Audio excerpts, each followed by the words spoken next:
Hello বন্ধুরা, আমরা একটি জবা ফুলের ছবি আঁকবো। তার জন্য গোল করে নিয়ে একটা একটা করে দাগ দিয়ে নিতে হবে। এবার পাতাগুলো, ফুলের পাপড়িগুলো আঁকে নিতে হবে। এভাবে একটি গোল শেপ আকারে এভাবে রাউন্ড করে করে ফুলের পাতাগুলো এঁকে নিতে হবে।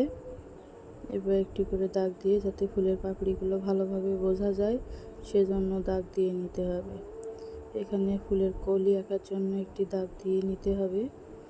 নিয়ে প্রত্যেকটা মাথায় একটি করে দাগ দিয়ে নিতে হবে এবং একটু গোল গোল এঁকে দিতে হবে যাতে ফুলের এটা বোঝা যায়।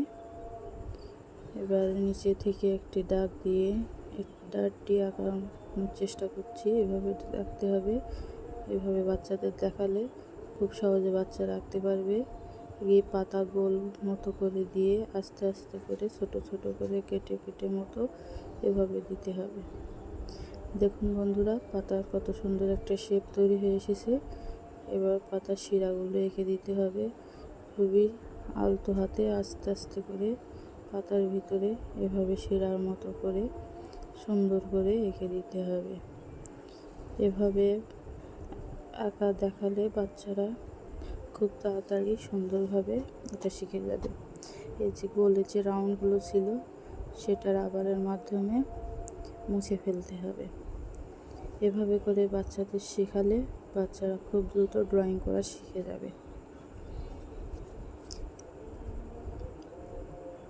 ছবিটি যদি আপনাদের ভালো লেগে থাকে, লাইক, কমেন্ট অ্যান্ড সাবস্ক্রাইব করে দিবেন। এভাবে বাচ্চাদেরকে শেখাবেন, দেখবেন বাচ্চারা খুব দ্রুত সুন্দরভাবে ছবি আঁকা শিখে যাবে।